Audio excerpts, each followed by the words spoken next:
들어볼게요. 학습지는 다 받았을 거고, 그지? 우리가 그러면은 계속 하던 거를 떠올려 봐야 되겠죠? 우리가 이제 정의에 대해서 이야기를 하고 있었고, 그지? 정의란 무엇인가 이야기를 하고, 분배적 정의, 교장적 정의 이야기를 하고, 정의의 다양한 기준들 이야기하면서 자유주의적 정의관과 공동체주의적 정의관까지 공부를 했어요.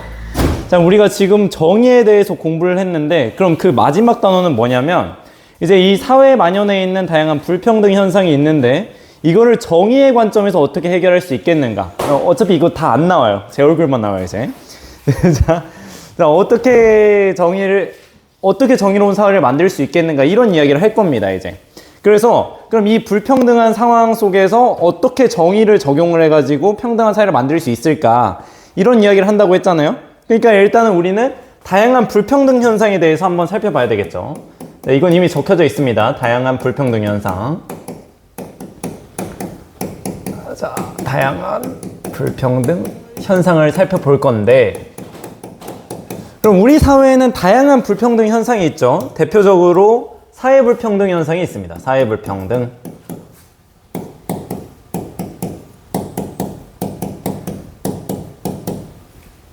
현상까지. 자, 사회불평등이라는 말은 많이 들어봤죠. 말 그대로 이 사회에서 존재하는 다양한 불평등 현상. 그러니까 우리 뭐 돈에 따라서 또는 권력에 따라서 이렇게 서열이 나눠지잖아요. 그죠? 이런 것처럼 내 위에 누가 있고 이런 불평등한 상황이 생기게 되면은 사회불평등이라고 이야기를 하게 되는데요. 그래서 의미 한번 읽어보면 부, 권력, 명예 등 사회적 자원이 개인이나 집단 사이에 차등적으로 분배되어 그 뒤에 밑줄을 쳐볼까요? 개인과 집단이 서열화되는 현상이다. 개인과 집단이 서열화되는 현상이다. 거기 밑줄 치시고. 자, 좋아요. 그럼 우리가 의미까지 봤으니까 이제 종류를 한번 살펴보면 사회불평등 현상의 대표적인 건 이런 게 있어요. 이제 사회계층의 양극화.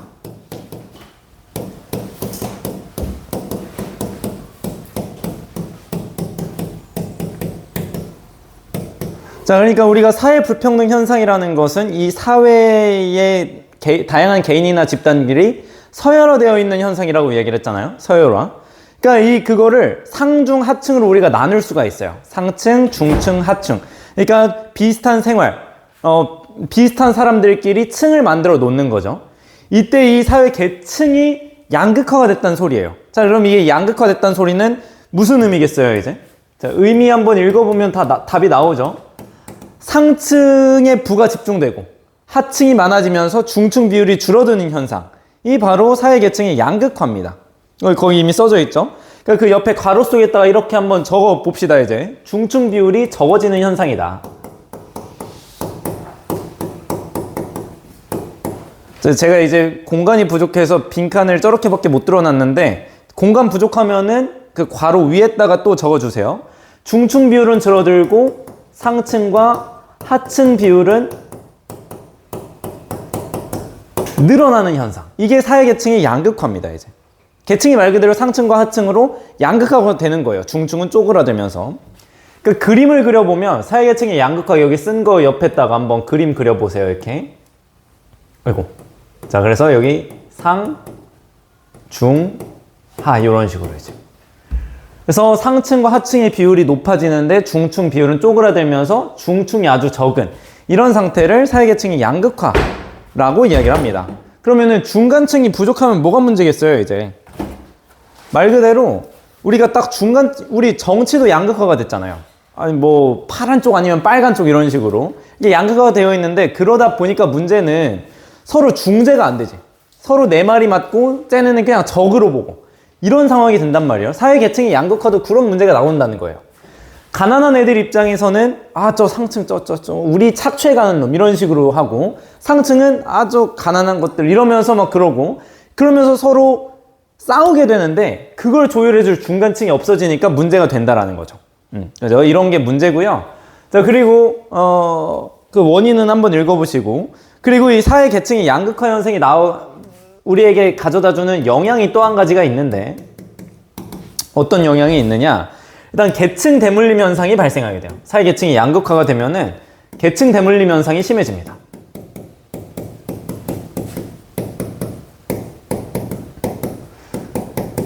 그러니까 이 양극화가 됐다는 소리는 가난한 사람은 더 가난해지고 부자인 사람들은 더 부자가 됐다는 이야기니까 이 상층은 또 자기 자녀 상층은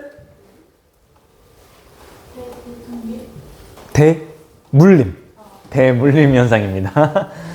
그래서 상층은 자기 자녀에게 상층의 지위를 물려주고 하층 보면 자기 자녀에게 하층의 지위를 물려주는 이런 대물림 현상이 발생하게 돼요.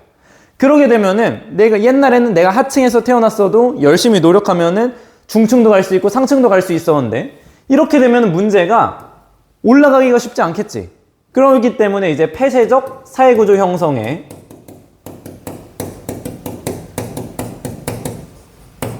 영향을 주더라. 사회계층의 양극화가 이런 영향을 주더라 라고 이야기를 합니다.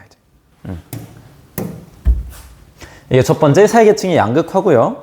그럼 동그라미 2번 이 사회불평등 현상의 두 번째 문제점은 또 뭐냐면 사회적 약자에 대한 차별이 있죠. 사회적 약자에 대한 차별.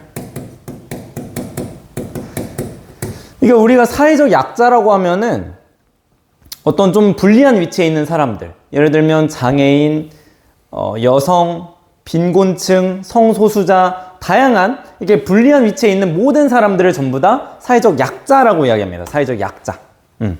그래서 이 사회적 약자에 대한 설명은 나와 있으니까 그냥 읽어보시면 되고, 사회적으로 소외돼서 인간다운 삶을 영위하는데 어려움을 겪는 애들이에요.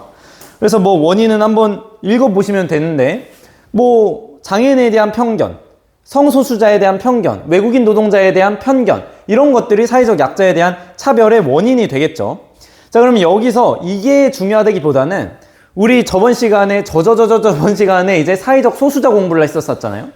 그럼 대체 사회적 약자와 사회적 소수자가 뭐가 다르냐? 그게 좀 궁금할 수 있겠죠. 그러니까 시험 문제에서도 이거를 구분해야 풀 수 있는 문제가 언젠간 나올 것 같아요. 그래서 사회적 약자와 표에다 적어 놓으면 돼요, 이제. 사회적 약자와 사회적 소수자를 구분을 해볼 겁니다. 그러니까 사회적 약자는 사회적으로 소외받는 사람들 전부, 그러니까 사회적으로 불리한 위치에 있는 사람들 모두를 의미해요. 이게 사회적 약자예요. 그 표에다가 적어 넣으시면 되겠죠. 사회적으로 불리한 위치에 있는 사람들을 모두를 의미하는 게 사회적 약자라면, 사회적 소수자는 그 사회적 약자의 일부분이에요. 자, 그래서 한번 적어보면, 자, 사회적 소수자는 사회적 약자의 부분이다.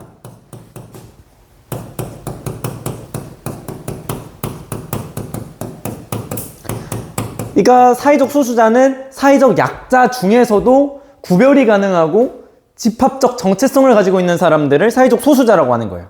그러니까 도식을 그려보면 옆에 이제 그 괄호 쳐져 있죠? 괄호에다 한번 써보세요.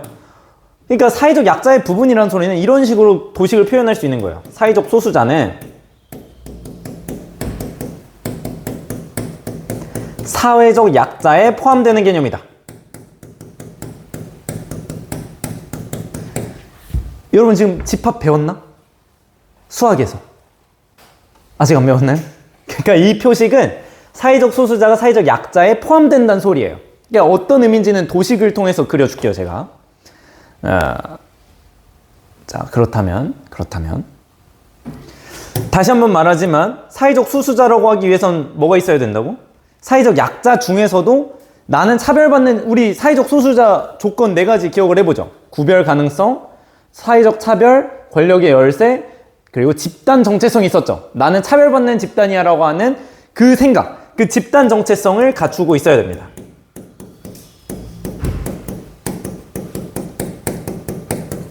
그리고 여기에 괄호 속에다 적으면 되는 거예요. 집단 정체성도. 그럼 여기서 하나만 더 추가를 하자면, 그러니까 뭐 적어도 되고 안 적어도 되는데, 사회적 소수자와 사회적 약자를 구분하는 기준이 또 이런 것도 있는 거죠. 구별 가능성. 사회적 소수자는 저번에도 말했지만 신체적, 이건 적어도 되고 안 적어도 돼요. 자, 문화적으로 또는 신체적으로 구별이 가능해야 돼요. 이제. 이 다수자들과. 그러니까 이래야 사회적 약자 중에서도 구별이 가능해야 되고 집단 정체성을 가지고 있는 사람들이 사회적 소수자다라고 이야기를 하는 거죠. 자, 그러면 이제 이거 관련해서 우리가 도식을 한번 그려볼 건데, 그 옆에 빈 공간이 좀 있잖아요, 그죠? 거기 한번 그려보죠. 자, 사회적 약자가 좀 더 큰 개념이라면 사회적 소수자는 그거에 포함되는 개념이에요.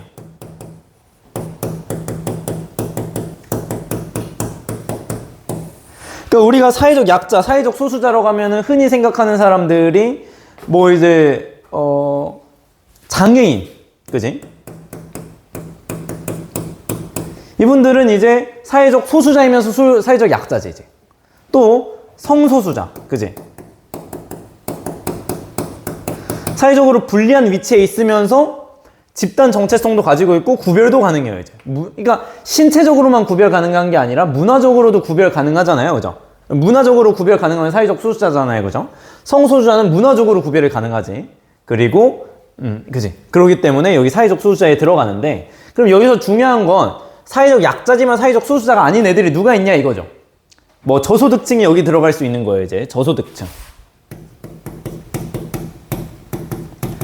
비슷한 맥락에서 이제 빈곤 독거노인,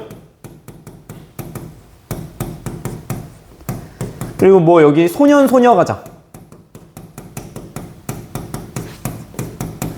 이 여기 사회적 약자에 들어갈 수가 있겠죠. 여기 그림 한번 그려 넣어 주시면 되고요. 네. 여기로 이렇게 뺄게요. 자, 이런 느낌입니다.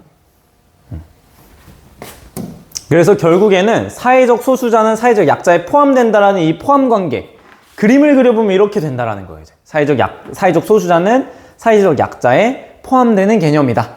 이렇게 우리가 알고 있으면 되겠습니다. 자, 우리가 지금까지 본 거는 사회 불평등 현상을 봤어요. 사회에 어떤 서열화되어 있는 이런 불평등한 현상을 봤다면, 이제는 공간에 의해서 불평등한 현상, 공간 불평등 현상을 보겠습니다.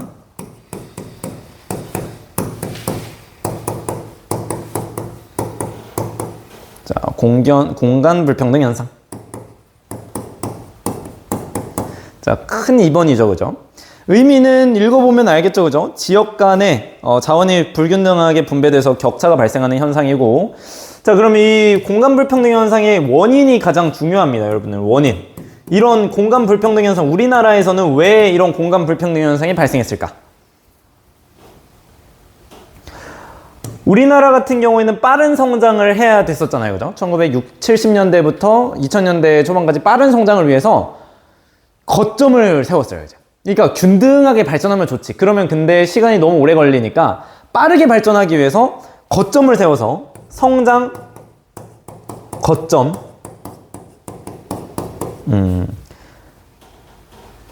성장 거점 개발 정책을 통해서 수도권 아니면은 이제 부산 지역 이쪽을 거점을 세워서 키웠단 말이죠. 그러다 보니까 우리나라가 빠른 경제 성장을 할 수 있었던 거예요. 근데 문제는 이러다 보니까 공간적으로는 불평등이 생기는 거죠. 뭐 이제 우리가 양상을 보면 선진국과 개발도상국, 또는 수도권과 비수도권, 도시와 촌락, 이런 식으로 이제 공간이 불평등해지는 현상이 나타나게 되었다라는 겁니다. 영향은 한번 읽어보시면 돼요. 지역 격차가 발생하고 지역 갈등이 발생하고 사회 통합이 저해될 수 있겠다라는 이런 점들 살펴보시면 되고, 자, 우리가 다양한 불평등 현상을 봤어요. 자, 그럼 우리가 이거를 해결하기 위한 노력을 해야 되겠지. 어떻게 해결할 수 있겠느냐, 정의를 위해서 어떻게 해결할 수 있겠느냐라는 걸 한번 살펴보면, 먼저 공간 불평등 현상을 어떻게 해결할 수 있는지부터 볼게요. 공간 불평등 현상을 해결하기 위해서 우리는 지역 격차 완화 정책을 펼칠 수가 있겠죠. 지역 격차 완화 정책.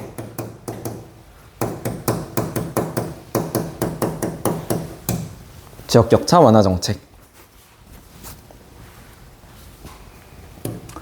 우리 지역 격차 완화 정책 이미 한번 공부를 했어요. 이미 한번 공부했었던 거 기억이 나려나? 혁신도시 사업. 기억나나요, 이거? 자, 혁신도시 사업이 뭐였어? 혁신도시 사업. 공공기관을 지방으로 내려보내는 거예요. 수도권에 몰려있었던 이 공공기관들을 밑에 지방으로 내려보내면서 그 공공기관을 중심으로 혁신도시를 세우는 거지, 이제. 그래서 그 지방을 발전시키려고 하는 이런 거죠. 자, 그래서 혁신도시 사업의 핵심은 뭐였냐면, 공공기관을 수도권에서 지역으로, 공공기관을, 공공기관이죠. 공공기관. 자, 수도권에서 지방으로 이전을 하는 거예요. 지방으로 이전.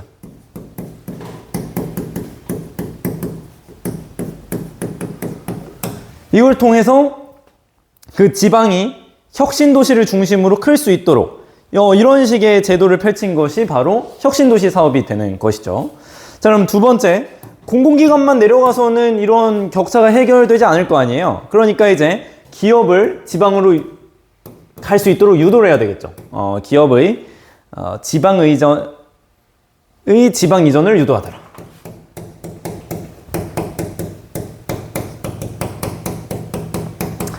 너희 지방으로 내려가면은 도움을 좀 줄게. 이런 식으로 해가지고, 세금 감면, 각종 규제 완화 등의 혜택을 통해서, 기업의 지방 이전을 유도를 하는 거죠. 이런 식으로 기업을 내려보낼 수도 있고, 세 번째, 지역에서 자립적으로, 스스로 이렇게 발전을 하려는 노력을 할 수도 있겠죠. 그래서 자립적 지역 발전 기반을 구축할 수도 있는데, 그 대표적인 게 뭐냐면은, 그 지역 브랜드입니다. 지역을 브랜딩하는 거예요.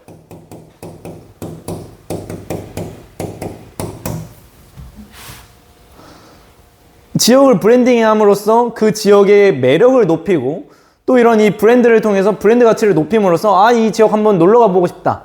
이런 생각을 하면서 그 지역의 가치를 높이는 거예요, 이제. 다음 시간에 좀 더 자세히 볼 거고요, 이거는. 자, 그리고 또 이제 장소 마케팅을 할 수도 있겠죠.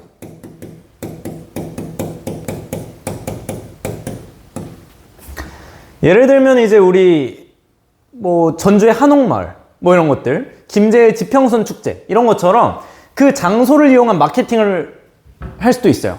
그러면서 사람들이 관광을 오게 만들고 그러면서 와서 이제 소비 활동을 하게 만들므로써 이제 좀 더 이제 이 도시의 활력을 불어넣고자 하는 것이죠. 자, 이런 식으로 우리가 지역 격차를 완화하기 위한 노력을 할 수 있겠더라라는 거 살펴봤고요. 자, 그러면 이거 좀 줄일게요. 이거 다 썼죠? 줄여서 여기다 놓을게요.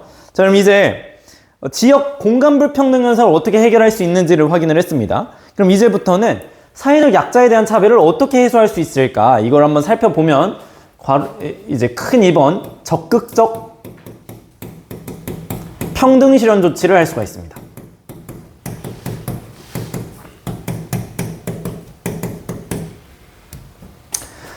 자, 이 사회적 약자들은 기존에 계속 차별을 받아왔잖아요. 계속 차별을 받아왔단 말이야. 그러니까 얘네들을 정말 적극적으로 평등하게 만들기 위해서는, 실질적 평등을 이룰 수 있도록 하기 위해서는 이 그동안 차별받아서 밑에 있던 애들을 올려줘야 되겠지. 적극적으로 우대를 해줘야 되겠지. 그래서 그런 정책이 바로 적극적 평등 실현 조치입니다. 사회적으로 차별받았던 사회적 약자에게 다양한 측면에서 혜택을 제공하는 거예요. 그러면서 이제 불평등을 해소하고자 하는 거죠. 대표적인 사례가 뭐가 있겠어요, 이제. 대표적인 사례에 이제 여성 할당제 이런 게 있는 거죠. 여성 할당제. 또는 장애인들에 대한 의무 고용제도. 또는 소외되는 지역이 이제 농어촌 지역이 소외되잖아요, 그죠? 대입 전형에서 농어촌 전형을 만든다거나 이런 것들이 적극적 평등 실현 조치의 가장 대표적인 사례가 될 수 있습니다, 이제. 그죠?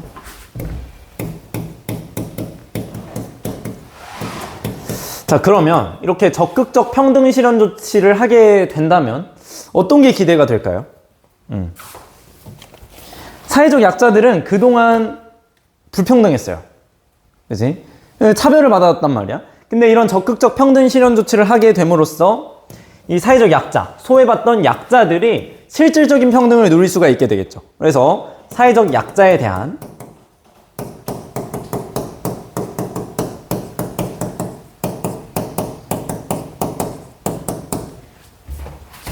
실질적인 기회 평등을 보장합니다.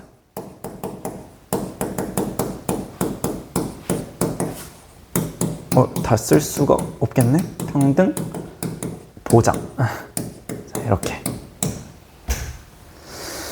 자, 그러니까 우리 여러분들 수능을 볼 거잖아요, 그죠? 수능을 보면은 수능 답안지가 엄청 늦게 나와요. 그러니까 그게 왜 그러냐면 시각장애인들을 위해서 그래요. 시각장애인들을 위해서 시각장애인들도 수능을 볼 수 있도록 하기 위해서 뭐 이제 그 시각장애인들을 위한 문제집, 엄청 큰 문제집을 만들고 또 보는 게 좀 어려우니까 시간이 오래 걸릴 거 아니에요? 그러니까 시간도 길게 줘요. 그러니까 근데 이거는 차별이라고 보기가 어렵잖아요. 그죠? 시각장애인들은 좀 지금 불편하고 소외됐던 사람들이고 계속 차별을 받아왔던 사람들이니까 그 사람들에게 그 정도 혜택을 주는 건 사실 실질적인 기회평등을 주는 것이죠. 그지? 뭐 그 정도를 보고 아 이건 좀 문제인 것 같은데 이런 생각을 하는 사람은 없잖아요. 그죠? 그지? 뭐 저번에도 말을 했던 것처럼 출발선이 이렇게 있을 때 비장애인과 장애인이 이렇게 있다라고 하면 출발선이 똑같으면 이거는 평등하다고 하기는 어려운 거죠. 이제 실질적인 평등은 아니잖아요. 그죠? 왜냐면 얘가 앞서 나갈 게 이제 그 자명한 사실이니까 이제. 그렇기 때문에 우리는 적극적 평등 실현 조치를 통해서 얘가 좀 더 앞에서 출발할 수 있도록 하는 것이 실질적인 기회 평등을 보장해 준다라는 거죠. 아까 말했던 것처럼 시각장애인들을 위해서 수능 시험 시간을 좀 길게 잡아주는 것도 하나의 이런 적극적 평등 실현 조치라고 할 수 있는 것이죠. 사회적 약자에 대한 실질적인 기회 평등을 보장해 주는 거니까. 자, 이런 게 이제 적극적 평등 실현 조치입니다. 자, 그러면 유의해야 될 점은 있어요. 그러니까 미국 사회에서 이런 적극적 평등 실현 조치의 일환으로 인종할당제가 있어요.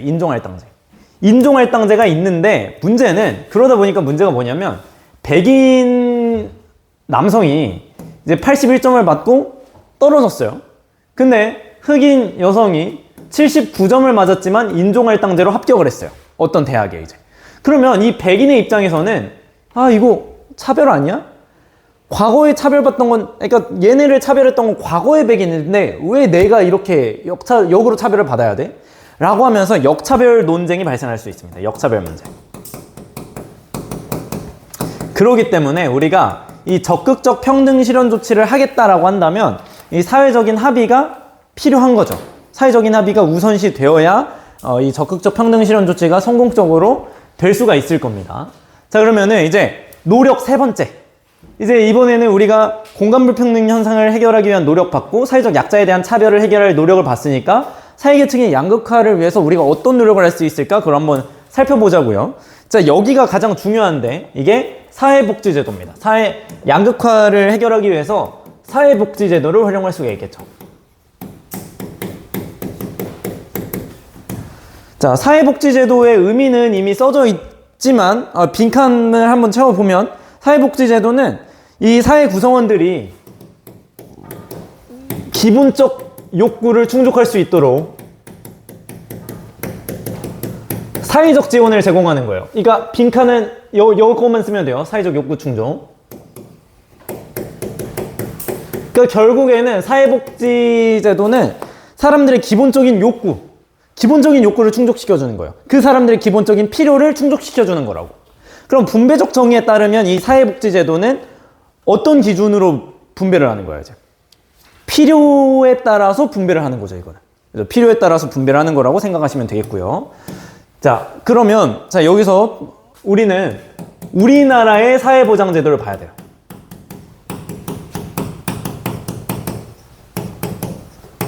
자, 우리나라의 사회보장제도를 한번 보면, 자, 일단은 첫 번째, 읽어보면, 일정 수준 소득이 있는 개인, 기업, 정부가 보험료를 분담하여 질병이나 실업, 사고 등 구성원에게 발생하는 그 주요 빗줄을 쳐볼까요? 사회적 위험에 대비하는 제도입니다.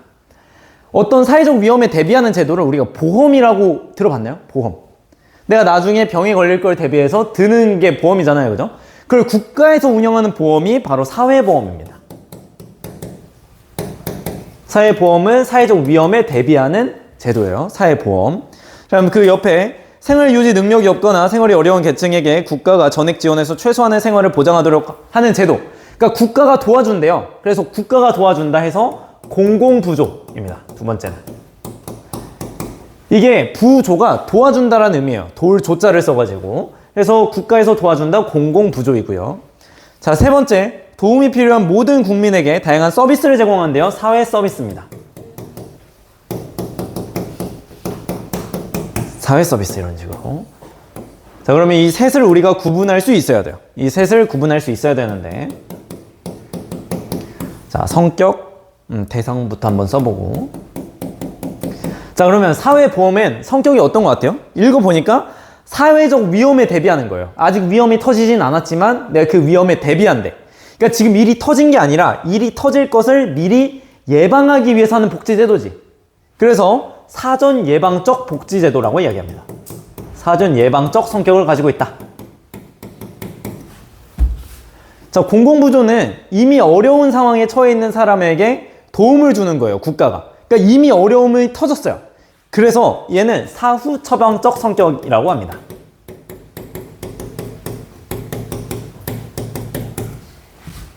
자, 사회 서비스는 크게 중요하진 않은데, 얘는 이제 왜 중요하지 않냐? 사전 예방적 성격과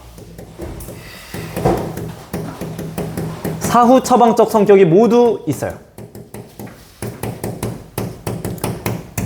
자, 사회 서비스 중에서 아동 돌봄 서비스가 있습니다. 아동 돌봄 서비스.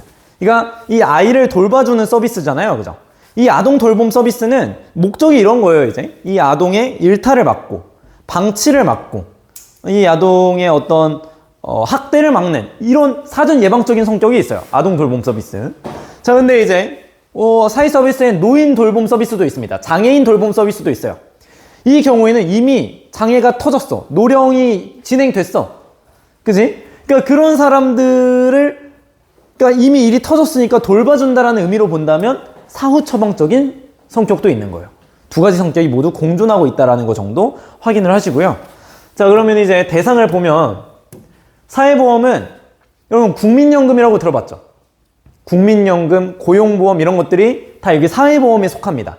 국민연금도 내가 나중에 늙어서 돈을 못 벌 경우를 대비해서 드는 거니까.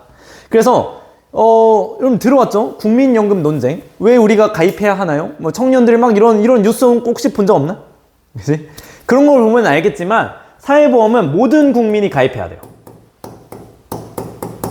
여러분들이 나중에 취직을 하고 일을 하기 시작하면 국민연금 무조건 가입해야 됩니다. 고용보험 무조건, 4대보험 무조건 가입해야 돼요, 이제.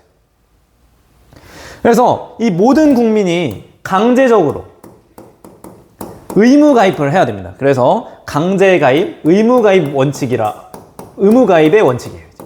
원칙적으로 강제 가입, 의무 가입이 이루어져야 됩니다. 의무적으로 가입해야 돼요. 이제. 국가가 운영하는 거라 그래요. 이제. 자, 그러면 얘는 이 어려운 사람을 뽑아서 복지를 제공하는 게 아니라 모든 국민들을 대상으로 해요. 선별을 하는 게 아니라 그냥 보편적으로 모든 국민을 대상으로 하는 복지라는 거죠. 그러다 보니까 얘는 이제 보편적 복지의 성격이 있다. 보편적 복지다라고 이야기합니다.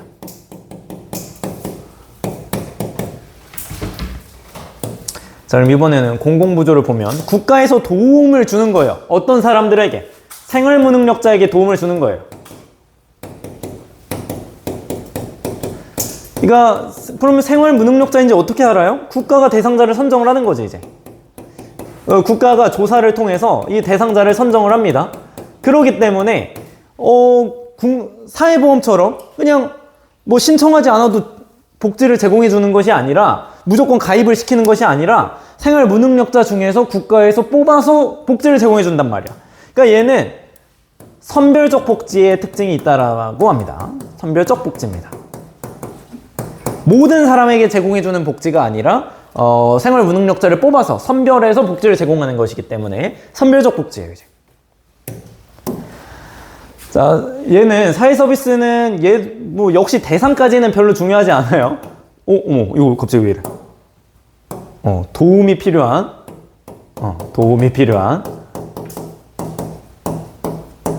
모든 국민이에요. 그러니까 얘는 모든 국민이 강제로 가입해야 될 건 아니에요. 그러니까 모든 국민이 대상인데 이 국민 중에서 도움이 필요한 국민은 신청을 할 거죠. 그러니까 모든 국민에게 제공되는 복지가 아니라 모든 국민은 도움이 필요하면 이 서비스를 이용할 수 있는데 이 서비스를 신청한 사람만 서비스를 이용할 수 있게 되는 거죠. 그러니까 이제 얘는 뭐 보편적 복지라고 하기에도 좀 그렇고 선별적 복지라고 하기에도 좀 그런 거죠, 이제. 그지? 자, 그럼 이제 재원 부담을 한번 살펴보면, 그러니까 우리 복지에는 돈이 들잖아요, 그죠? 이 돈을 누가 내느냐 이거예요. 누가 내느냐. 일단 사회보험은 보험이잖아요, 그죠? 보험에 가입한 사람이 내야죠. 피보험자가 냅니다.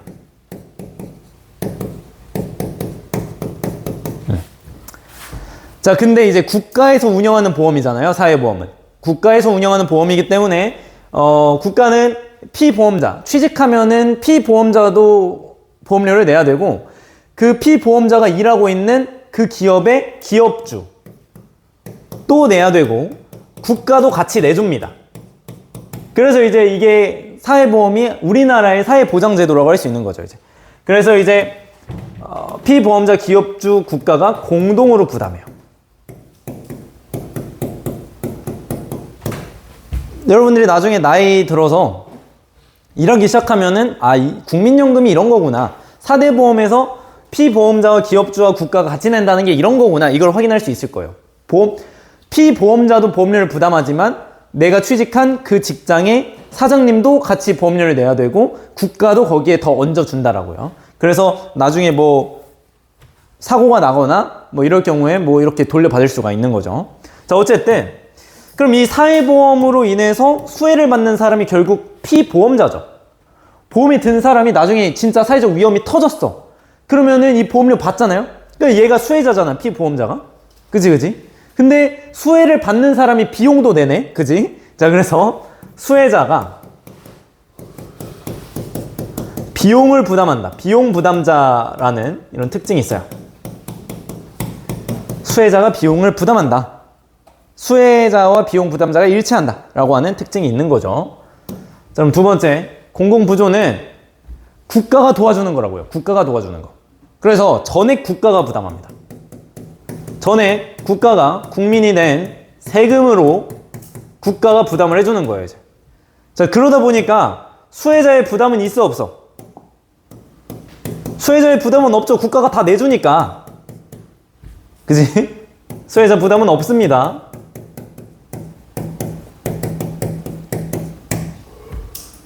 그러니까 여기는 사회보험은 보험이기 때문에 내가 보험료를 받는 사람, 그러니까 내가 나중에 사고 터졌을 때 그 돈을 받는 사람이 보험료를 부담해야 되는데 공공부조는 그냥 생활이 어려운 사람을 국가가 도와주는 거니까 국가가 다 전액 부담한다고. 그러니까 수혜자는 부담이 없다고요. 이제. 자, 그리고 세 번째, 사회서비스. 얘도 여기는 또 중요하지 않은데 수혜자가 전부 또는 일부 부담합니다. 그러니까 이 서비스는 도움이 필요한 모든 국민 중에서 정말 필요한 사람, 서비스가 필요한 사람이 신청할 수가 있는데 그 신청자가 수혜를 받겠지? 그럼 그 수혜자가 전부 또는 일부를 부담해야 돼요. 그러니까 돈을 잘 버는 수혜자면은 전부 부담을 해야 되고 서비스를 이용했으니까. 돈을 별로 못 벌어 그러면은 일부만 내도 돼요. 국가에서 지원을 좀 해줍니다, 이제. 그러니까 이런 시스템인 거죠, 사회 서비스는. 그치? 자, 이런 거고. 자, 그렇다면 이제 특징을 한번 살펴볼 건데. 자, 특징. 보험료, 피보험자가 보험료를 부담하잖아요. 그죠? 그지? 보험료를 부담하는데 이 보험료를 부담할 때 경제적 능력에 따라서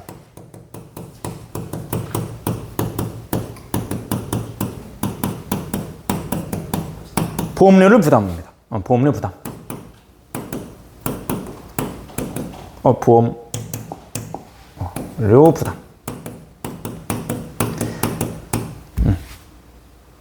자, 여러분 빠뜨리고 넘어왔는데 자, 다시 한번 정리를 해봐요. 여기 사회보험은 셋이 같이 낸다. 피보험자, 기업주, 국가가 같이 낸다.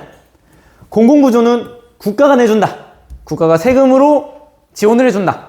그래서 공공부조다 라는 거예요. 자, 그러면 자, 얘는 국가가 도와주기 때문에 국가가 도와준다라고 해서 공공부조예요.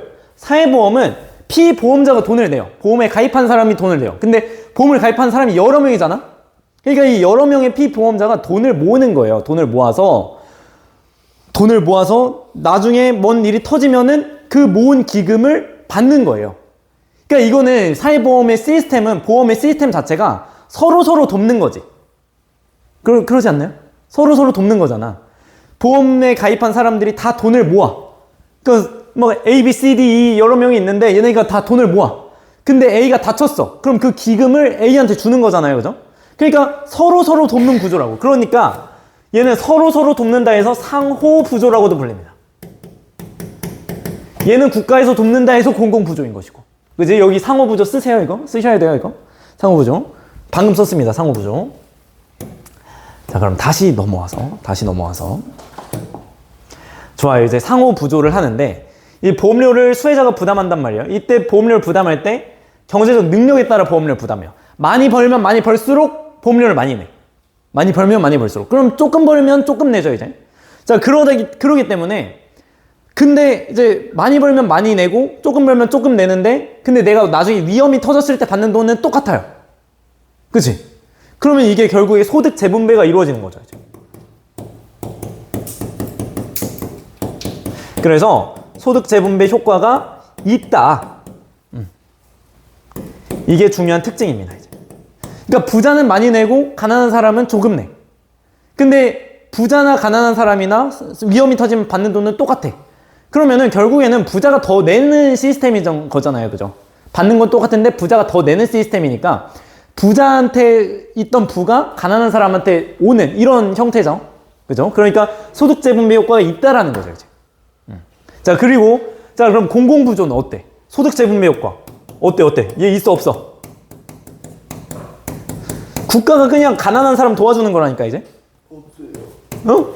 국가가 가난한 사람. 자, 소득 재분배라고 하면은 부자는 돈이 이미 많잖아요. 그러니까 가난한 사람은 돈이 별로 없잖아. 그러니까 그걸 국가가 다시 분배해 주는 거예요. 부자한테 뺏어서 가난한 사람한테 주는 게 소득 재분배란 말이야. 그러니까 얘는 소득 재분배, 가가 아니죠. 효과가 크죠, 커. 그러니까 이렇게 기억하셔야 돼요. 사회보험도 소득 재분배 효과가 있고 공공부조도 소득 재분배 효과가 있는데 공공부조가 소득 재분배 효과가 더 크다고요. 왜냐면 여기서 가난한 사람, 생활 무능력자는 돈을 아예 안 내요. 돈을 아예 안 내. 그냥 국가가 세금 걷어서 주는 거야, 그냥. 그지? 그러니까 얘가 소득 재분배 효과가 훨씬 큽니다. 사회보험보다도, 이제. 알겠죠? 그럼 얘는 어때? 얘는 돈을 주는 게 아니기 때문에 소득 재분배 효과를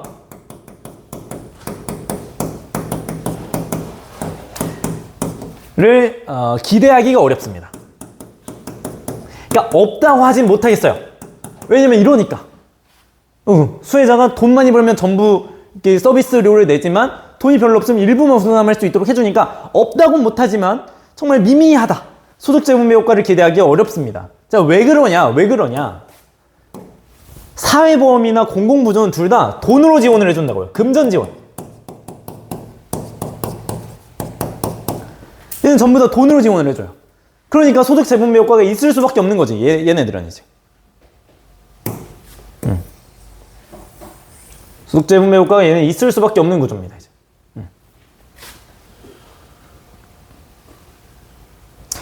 자, 얘도 마찬가지.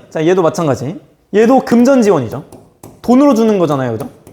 둘 다 돈으로 주는데 얘만 어때? 얘만 서비스를 주는 거예요. 비금전 지원. 돈이 아닌 걸로 주는 거지. 자, 그러니까 둘은 금전적으로 지원을 해주니까 소득 재분배 효과가 좀 있는 것이고, 금전 지원을 해주는데 뭐 이런 다양한 특징들을 다 보셔야 돼요.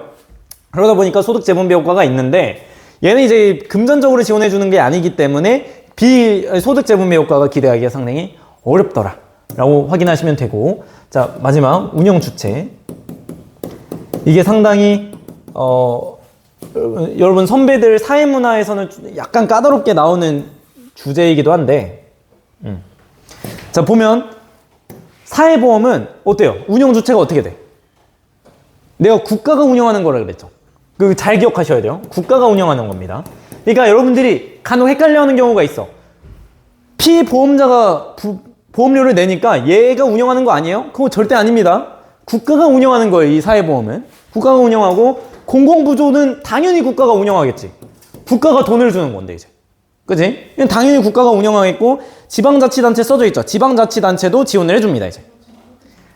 자, 그리고 이제 사회서비스니까 당연히 국가가 지원해 주겠지. 뭐 지방자치단체가 운영을 해 주겠지. 근데 사회서비스에서 중요한 건 사회서비스는 민간단체에서도 지원을 해줄 수가 있습니다. 민간단체. 그러니까 자, 민간단체. 그러니까 사회서비스 같은 경우에는 뭐 장애인 돌봄 서비스 이런 것들도 국가에서 운영하는 어떤 장애인 돌봄 서비스 센터가 있지만 그게 아니라 국가의 지원을 받고 민간에서 설립한 장애인 단체 센터도 있어요. 그러니까 거기서 제공하는 것들도 사회 서비스니까 민간 단체도 이 사회 서비스를 운영할 수 있다라는 거 정도 확인하시면 되고, 원래 예시 문항도 풀려 했는데 시간이 없으니까 못 푸니까 다음 시간에 하도록 하겠습니다. 네, 좋아요. 고생했습니다, 여러분. 네, 그리고 이제 다음 주에는 최종 마무리 점검을 하고, 그러니까 교과서를 먼저 보고 경제 1시간 나가고 최종 마무리 점검을 하고 마무리할 거예요. 자, 그렇게 알고 있으면 되겠습니다. 아이고.